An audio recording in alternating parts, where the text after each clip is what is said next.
بسم اللہ الرحمن الرحیم۔ اسلام میں طلاق کو ایک انتہائی ناپسندیدہ عمل قرار دیا گیا ہے۔ اسی طرح نبی آخر الزمان حضرت محمد صلی اللہ علیہ وآلہ وسلم سے پہلے بھی جتنے نبی آئے ہیں ان کی شریعت میں بھی میاں بیوی میں طلاق کو برا ہی سمجھا جاتا تھا۔ طلاق کے لفظی معنی چھوڑنے اور آزاد کرنے کے ہیں، یعنی بیوی کو نکاح کی قید سے آزاد کرنے کا نام طلاق ہے۔ یہ جائز و مباح ہونے کے باوجود ناپسندیدہ عمل ہے، کیونکہ نکاح کا مقصد صرف جسمانی اور فطری خواہشات کا ہی حصول نہیں۔ ہر مہذب قوم میں نکاح کا کوئی نہ کوئی تصور اور طریقہ پایا جاتا ہے۔ نکاح سے نہ صرف مرد و عورت میں محبت پیدا ہوتی ہے بلکہ دو خاندانوں کے درمیان روابط قائم ہوتے ہیں، جس سے معاشرے میں نکھار پیدا ہو جاتا ہے۔ ان سب باتوں کے باوجود آئیے جانتے ہیں کہ کیوں اللہ کے پیارے نبی حضرت اسماعیل علیہ السلام نے اپنی بیوی کو طلاق دی۔ کیوں حضرت ابراہیم علیہ السلام اپنے بیٹے کو کہتے رہے کہ اپنی بیوی کو جلد از جلد طلاق دے دو۔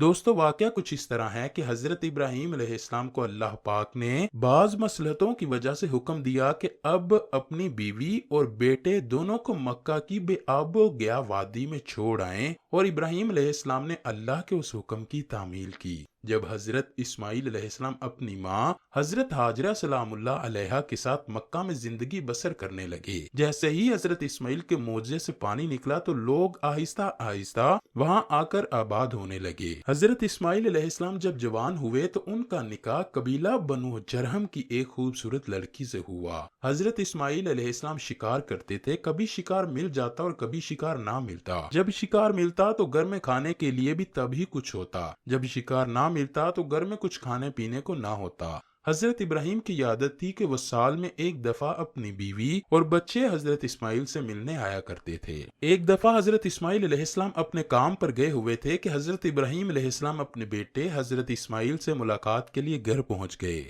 حضرت ابراہیم علیہ السلام کو گھر پر اپنی بہو ملی۔ حضرت ابراہیم نے بہو سے کہا کہ بہو، گھر کے حالات کیسے ہیں؟ حضرت اسماعیل کی بیوی نے ناشکری کے الفاظ کہے کہ کبھی شکار ملتا ہے تو ہم کھا لیتے ہیں، اور کئی دن شکار نہیں ملتا تو ہم کو کھانے کے لیے کچھ میسر نہیں ہوتا، بس دن گزر ہی رہے ہیں۔ کچھ وقت حضرت ابراہیم علیہ السلام وہاں ٹھہرے، پھر فرمانے لگے، ٹھیک ہے اب میں چلتا ہوں۔ حضرت ابراہیم نے فرمایا، جب تمہارے خاوند آئے تو ان کو میرا سلام کرنا اور انہیں کہنا کہ تمہارے گھر کی چوکھٹ ٹھیک نہیں، اس کو تبدیل کر لو۔ وہ عورت حضرت ابراہیم علیہ السلام کی بات کو نہ سمجھ سکی۔ جب حضرت اسماعیل گھر آئے تو بیوی نے حضرت ابراہیم علیہ السلام کی سب باتیں حضرت اسماعیل کو بتائیں۔ جب بیوی کی ساری باتیں ختم ہوئی تو حضرت اسماعیل نے فرمایا، وہ تو میرے ابا جان تھے، میری ان سے ملاقات تو نہیں ہو سکی، لیکن وہ مجھے بہت بڑی نصیحت کر کے گئے ہیں کہ تمہاری بیوی ناشکری ہے، اس کو فوراً چھوڑ دو۔ اس کے بعد حضرت اسماعیل علیہ السلام نے اپنی بیوی کو طلاق دے دی۔ کافی مدت گزرنے کے بعد حضرت اسماعیل علیہ السلام نے ایک قبیلے کی دوسری عورت سے شادی کر لی۔ یہ عورت بہت ہی نیک دل اور اللہ کا شکر ادا کرنے والی تھی۔ اس کے بعد ایک بار پھر حضرت ابراہیم علیہ السلام اپنے بیٹے اسماعیل علیہ السلام کے گھر آئے۔ اس بار بھی حضرت ابراہیم کی حضرت اسماعیل سے ملاقات نہ ہو سکی۔ حضرت ابراہیم علیہ السلام گھر آئے تو بہو نے حضرت ابراہیم کو کھانے پینے کے لیے چیزیں دیں جو کچھ گھر میں پڑا تھا۔ حضرت ابراہیم نے اپنی بہو سے پوچھا، بہو کیا حال ہے اور کیسے دن گزر رہے ہیں؟ بہو کہنے لگی، خدا کا لاکھ لاکھ شکر ہے، اللہ نے مجھے بہت ہی نیک اور خدا ترس خاوند عطا فرمایا ہے۔ حضرت ابراہیم علیہ السلام نے بہو سے دریافت کیا کہ رزق کیسے ملتا ہے؟ بہو نے کہا، اے اللہ کے نیک بندے، رزق عطا کرنا تو اللہ کے ہاتھ میں ہے، کسی دن زیادہ رزق عطا کرتا ہے تو کسی دن کم رزق دیتا ہے، خدا کا شکر ہے جس میں وہ رکھتا ہے، بندے کو اسی حال میں خوش رہنا چاہیے۔ یہ باتیں سننے کے بعد حضرت ابراہیم نے فرمایا، بیٹا اب میں چلتا ہوں، اپنے خاوند کو میرا سلام پیش کرنا اور اس کو میرا پیغام دینا کہ اپنے گھر کی چوکھٹ کو کبھی تبدیل نہ کرنا، یہ بہت اچھی ہے، اس چوکھٹ کو قائم و دائم رکھنا۔ یہ بات کہہ کر حضرت ابراہیم علیہ السلام گھر سے باہر چلے گئے۔ جب حضرت اسماعیل علیہ السلام گھر تشریف لائے تو بیوی نے حضرت اسماعیل کو کہا کہ آج ایک بزرگ آئے تھے، انہوں نے آپ کو سلام پیش کیا ہے اور یہ پیغام دیا ہے کہ حضرت اسماعیل کو کہنا کہ آپ کے گھر کی چوکھٹ بہت اچھی ہے، اس کی ہمیشہ حفاظت کرنا۔